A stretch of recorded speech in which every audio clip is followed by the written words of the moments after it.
Shalom, shalom, shalom, shalom, nos bien-aimés dans le Seigneur. Après avoir exhorté pendant au moins 2 minutes, il y a eu des appels. Voilà pourquoi nous sommes appelés encore de revenir encore pour la continuité de ces messages. Tikaya Salioni. Tout le monde est aussi partagé na likambo ya moi soyo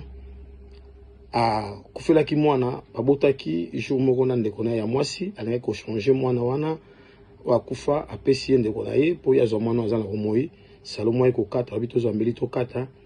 et puis tout le monde que mwasi oyo mwana azana bomwabi ko kata te omso abika to kata to parler sur sujet ya ba vie na biso ezana batu ebele na mokili osoko ina kata mabe senga nzambe alimbisa yo me mabe wana ekoma te ke yo sangisa banyoso na sak mo bakoma mabe lokola yo nzambe alimbisa kaka nzambe atombola kaka soko kwesamaki mais loko tozomona mabe na kati ya communauté zani oza na mabe molingo attribuer ke banyoso baza mabe lokola yo na ba aden tozande morte tala diable ba précipiter en assez pona a respecter ki nzambe te alinga comme lokola nzambe mais lokola mabe sala ikati na ye atikala jamais kosenga pardon alingi akotsa Adana Eve na kati ya lisumu obengaka le péché adamique pour ngana l'auto vivre boy ndeko okoza apeke vie neza malamu te mais kokomisa ngo vie batunyo soutien koloba pete ke toza ndenge moko tabaya na biso tokola na bango exemple monsieur za omona ya ona mela cigarette mamoni ole kozo mela cigarette te komela ngo te mususu amoni ke amela masanga amoni ngomela te komela ngo te azoboya okoma lokwa ye parce que bike ya sa baby mais lelo tozo vivre na batu moko ya mitema tellement mabe bozo kosela même batu makambo mutasa lokola yote biso toza ndenge moko soki libala ekufio yebisa ndeko ngazo luka libala mais kemanga libala ekufaki parfois pour ne kobo nga libala ekufaki parfois pour la sala ki boy ou bien pour na kosaki mwasi na ou bien sala ki boy tozo prôner divorce te mais tozo na bakamoko ezalaka exceptionnel o makambela ka batu to komi na langage ya biso toza ndenge moko ti na makamamboka to mga to teka kongo to kabula tane ti mwasi wana to kataka mwana non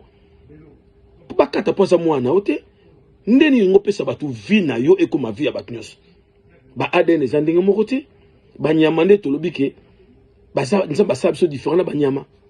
po esprit nyonso ya na banyama ondire batu nyonso bakoba mbeka na même esprit wana yango tozo makambo tozoboya tika ye ndeko tala ndenge ozopesa témoignage na ye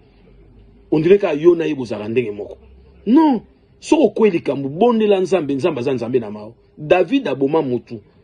nzambe alimbisa bi sa miséricorde durera à jamais. Répands-toi. Tika makambo ni tobo ya makasi. Kozwa ba vie ya yo au commission oneti ya batu nyonso surtout. Et ça na d'âge mo bat baloba nga na ndibango te. Nde balobi ki non. L'homme est bon, c'est la nature qui lui rend mauvais. Non, la nature a été toujours belle et bien parce que Dieu a mis l'homme dans l'environnement où l'homme devait assujettir, dominer et garder et cultiver. Ce qui yo kwena mabe okomi entaché na joie témoignage na yo kolobate ke badu so basandenge moko sale foro bi makati nango tika ko sangisa ka batu koluka pe mabe ekoyela batu nyosuti batu so aza maladie monsieur ça contagieuse omona so non ko pusa pe mena ngati na ko pesa ngo c'est comme ça to respecter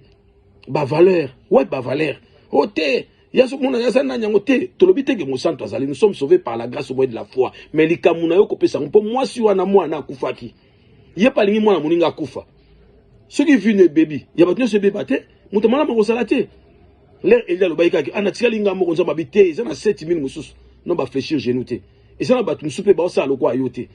baloba appel lokwa yote balinga bope makambo ba Facebook te balinga bope makampo ya kokocha ba statut na ba Facebook te pengo bateke bato na ba yibi yango te mais baza ne mo na yote langage no yote na kawana ya ben politesse ba nyoso ba te na yango te langage no saka na ngwana ngana banga mutu te bato musu na éducation na bango baza bongo te voilà et l'autre sobo yango na tika bandeko basali le côté répands-toi mi bongi ça même ba pasteur okweli kambu yo nga biso so moni kambu to biso to zandenge moko na ko dévoiler ba secret te papa na ko dévoiler biso basi no to za to ba ata libala to saka kindumba te oyi basi no sote basi no so basara roi yote o biso mi bali nde to saka to zandemo te to tika makambi ko tia bat na même sac même ezana d'âge on a règle nyoso exception ezala kaka na lobite ngam na exception mais so te ya bat poto tika makambo yo to bateli kimia tobateli kimia tika ya salionini. Merci.